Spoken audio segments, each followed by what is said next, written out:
Hello बच्चों, आज हम सब्जेक्ट वर्ब एग्रीमेंट का पार्ट 2 सीखेंगे। पहले भी हम 5 रूल्स जो हैं आपको पार्ट 1 में सिखा चुके हैं।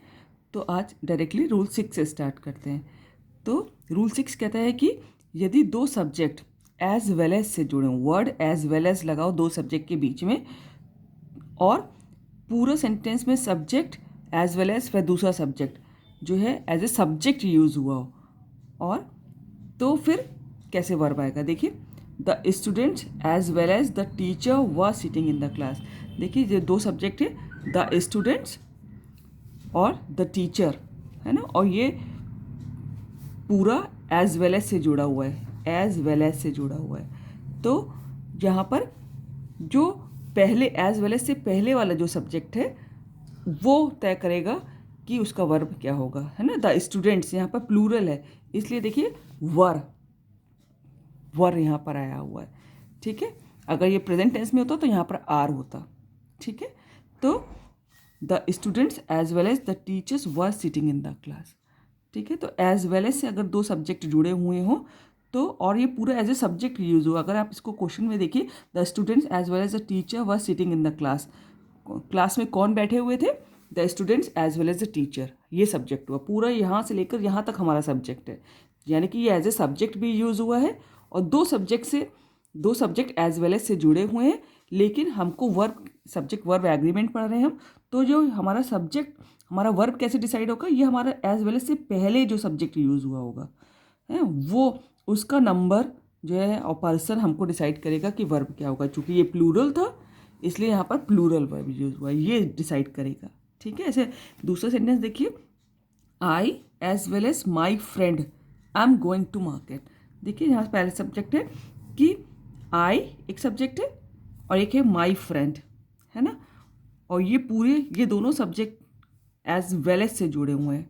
तो देखिए, अगर हम हिंदी में पहले सब्जेक्ट से हमने कहा है कि कौन निकाल के लगाते हैं लिविंग बीइंग के लिए, कि कौन मार्केट जा रहे हैं, आई, मैं, साथ ही साथ मेरा दोस्त, ये पूरा यहाँ से यहाँ आई से लेकर माई फ्रेंड तक का सब्जेक्ट है, और इस सब्जेक्ट में भी दो सब्जेक्ट हैं और जो एज वेल एज से जुड़े हुए हैं।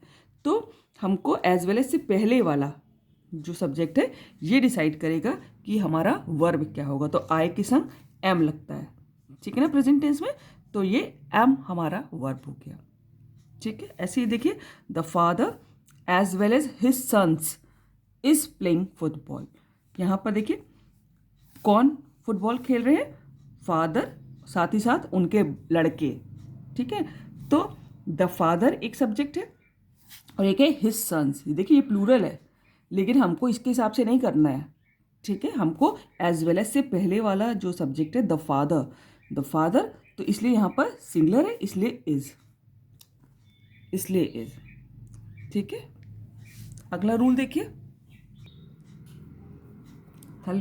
रूल 7 देखिए, यदि दो सब्जेक्ट नीदर नॉर, है ना, नीदर नॉर हमेशा एक सेंटेंस में यूज होते हैं, ऐसे ही ईदर और है, नॉर और नॉट ओनली बट ऑल्सो, है ना, ये भी पूरा एक सेंटेंस में यूज होता है, नॉट ओनली बट ऑल्सो, इन सब से जुड़े हुए हों दो सब्जेक्ट। ठीक है, तो जो बाद वाला है, यानी कि ईदर और में और के बाद जो सब्जेक्ट आएगा, है ना, नॉट ओनली बट ऑल्सो में बट ऑल्सो के बाद जो सब्जेक्ट आएगा, ऐसे ही नीदर नॉर में नॉर के बाद जो सब्जेक्ट आएगा वो डिसाइड करेगा कि हमारा वर्ब कैसा होगा। देखिए, एग्जाम्पल देखिए, not only the teacher but also the students were making noise. ना केवल टीचर बल्कि स्टूडेंट्स जो थे वो भी शोर मचा रहे थे। ठीक है, अब देखिए ये सेंटेंस, अब हम अगर ऐसे सब्जेक्ट निकालें कि कौन शोर मचा रहा था, not only the teachers but also the students, ये पूरा वहाँ से लेकर वहाँ तक सब्जेक्ट है, और इस सब्जेक्ट के अंदर भी देखिए टीचर और स्टूडेंट्स दो छोटे छोटे और सब्जेक्ट जुड़े हुए हैं, और ये जुड़े sentence not only but also say. ठीक है, तो बट ऑल्सो के बाद जो है ना, स्टूडेंट्स, देखिए ये डिसाइड करेगा कि हमारा वर्ब कैसा होगा। अब स्टूडेंट्स प्लूरल में, तो इसलिए हमारा वर्ब आया प्लूरल में, प्लूरल वर्ब यूज हुआ इसलिए। ठीक है, तो इसी तरह देखिए, neither girls nor class teacher was present in the class. ना ही लड़कियां ना ही क्लास टीचर क्लास में प्रेजेंट थे। तो सब्जेक्ट कैसे निकालेंगे, कौन क्लास में प्रेजेंट नहीं थे, ना ही लड़कियां ना ही क्लास टीचर, नीदर से लेकर क्लास टीचर तक हमारा पूरा सब्जेक्ट है, ठीक है। और ये देखो नीदर नॉर से जुड़ा हुआ है पूरा, तो नॉर के बाद वाला क्लास टीचर है ना, तो ये डिसाइड करेगा कि हमारा वर्ब कैसे होगा। क्लास टीचर सिंगुलर है, ना ही लड़कियां, अगर गर्ल्स होता तो प्लूरल हो जाएगा, लेकिन नहीं, क्लास टीचर नॉर के बाद वाला सब्जेक्ट हमको डिसाइड करेगा कि सब्जेक्ट हमारा वर्ब प्लूरल होगा कि सिंगुलर। तो ये क्लास टीचर सिंगुलर है, इसलिए वर्ब भी सिंगुलर है, ठीक है। This is the rule. अब रूल्स 8 देखिए, यदि किसी सेंटेंस में each of, neither of, either of, one of, ठीक है, और उसके बाद प्लूरल नाउन दिया हो, ठीक है, और ये either of, neither of, one of plus plural noun as a subject use हुआ हो, लेकिन प्लूरल नाउन होने के बाद भी वो सिंगुलर कंसिडर किया जाएगा और उसके संग सिंगुलर वर्ब आएगा, क्योंकि रूल यही कहता है सिंगुलर सब्जेक्ट तो सिंगुलर वर्ब। देखिए example, each of these 3 pens is blue. देखिए ईच ऑफ लगा है ना, ऑफ का ध्यान रखना है यहाँ पर, ईच ऑफ, ठीक है। उसके बाद देखिए प्लूरल लगा है, दीज 3 पेन है ना, दीज 3 पेन, ये 3 पेन है ना, प्लूरल हो गया ना, 3 पेन है।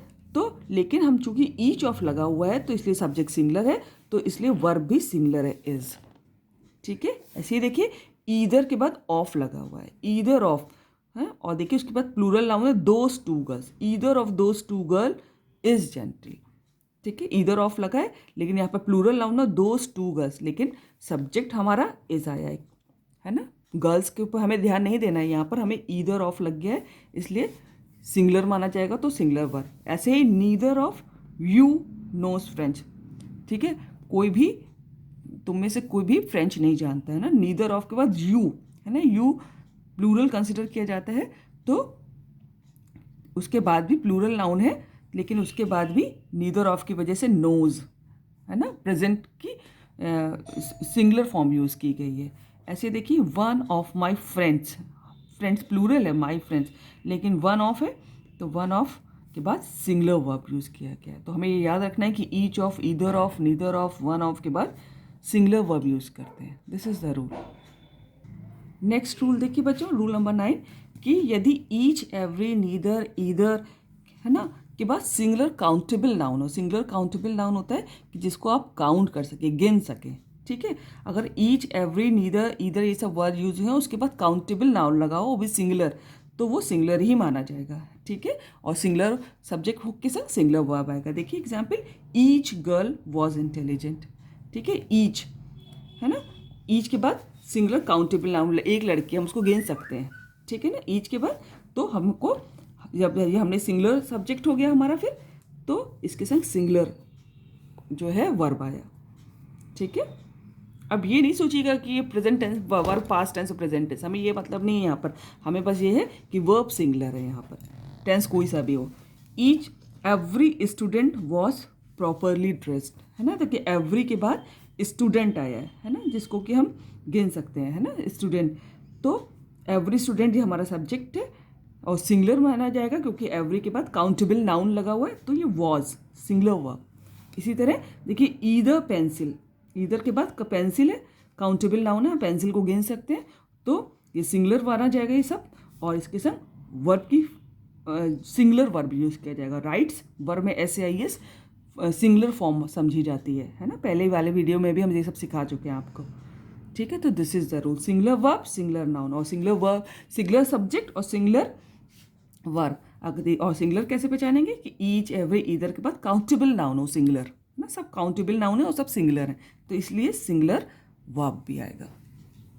नेक्स्ट रूल देखिए, अगर ईच का प्रयोग वाक्य में सब्जेक्ट की तरह हुआ हो तो सिंगुलर वर्ब आएगा। देखिए ईच हैज़ ए कार, सबके पास एक कार है ना, तो ईच किसके पास कार है, ईच है ना, तो ये सब्जेक्ट के रूप में आया है, तो ईच, तो इसलिए सिंगुलर वर्ब हैज़, इसलिए सिंगुलर इसको माना जाएगा, एज ए सब्जेक्ट यूज हुआ है सिर्फ ईच, तो हैज़। ऐसे देखिए ईच हैज़ ए पेंसिल है ना, सबके पास एक पेंसिल है, तो ईच एज यहाँ पर एज ए सब्जेक्ट यूज हुआ है, तो जब each as a subject use हुआ हो तो उसके संग सिंगुलर वर्ब आता है, ठीक है, इट्स वेरी सिंपल। और अगला देखिए रूल 11, कि यदि दो सब्जेक्ट एंड से जुड़े हों तथा पेयर वर्ड में प्रदर्शित हो, जो उनको पेयर में हमेशा यूज़ किया जाता हो, यानी युग्म शब्दों में यूज़ किया जाता हो, और उनका जो अर्थ निकलता हो, जिनका उनका जो भाव निकलता हो वो एक सही होता हो, तो वहाँ पर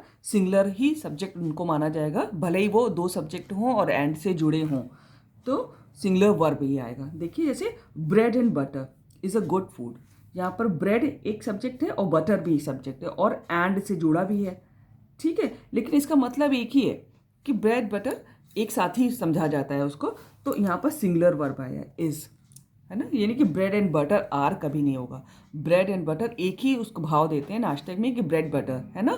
तो हालांकि यहाँ पर लिखने का तरीका ये है कि ब्रेड एंड बटर है, दो सब अलग अलग सब्जेक्ट हैं, एंड से जुड़े हैं, लेकिन चूंकि इनका भाव एक ही है तो यहाँ पर सिंगुलर वर्ब यूज होगा।